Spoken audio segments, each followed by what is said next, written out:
to lose, speaking the truth of the word and reaching the youth, saving souls of the old, doing God's work with more to do.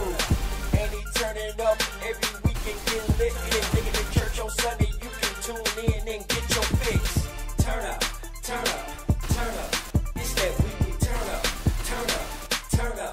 It's that weekly turn up, turn up, turn up. It's that weekly turn up, turn up, turn up. The cause and effect.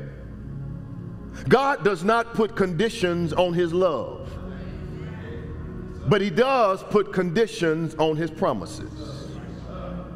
And because of the divine investment that he's made in you, I need you to hear me this morning, you can expect to experience breaking points.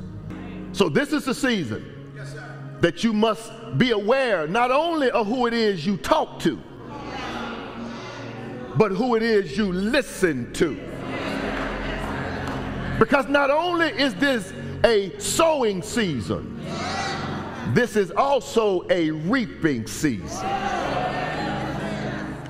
And there is a cause and an effect for everything that you do in this season. Whenever God wants something, he doesn't speak to what he wants. He speaks to what's holding it. And he tells what's holding it to release it and let it go.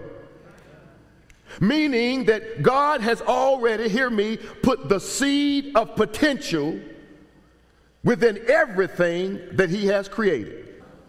And so when you look at the creation story, God spoke to the earth and he said, let the earth bring forth. I wish I had some Bible readers with me this morning.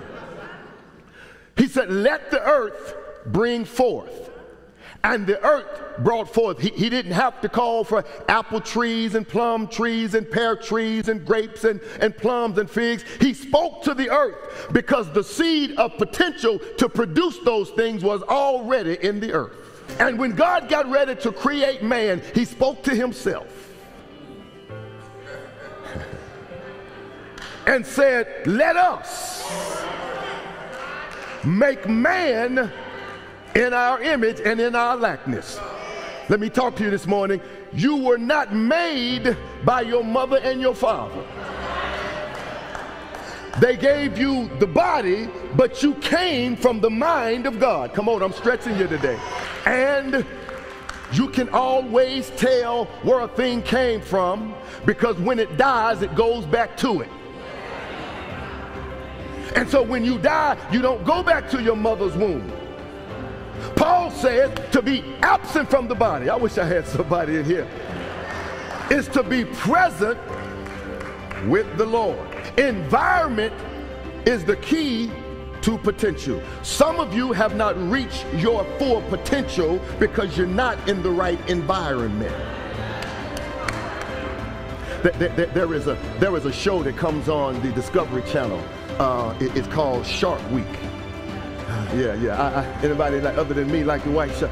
Yeah, so I watch Shark, Discovery Channel and History Channel. So in Shark Week, they have these ferocious sharks in there, and these things are devastating, and nobody wants to get in the water because these sharks, they own the water. But whenever they come out of the water and they pull them out of the water and the shark is laying there on land, they don't look that tough.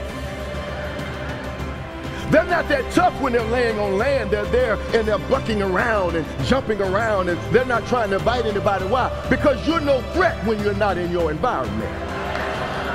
Come here. And the reason the enemy is trying so assiduously to get you to move out of your environment, because he knows that if you are not in your environment, you cannot reach your potential. That's why he's always telling you to run and to quit and to give up. But I have come to talk to somebody today to tell you this is the season for you to stay in your environment. Yeah, you have to be careful the environment that you're in. Well, preacher, what is our environment? Your environment is in the presence of God.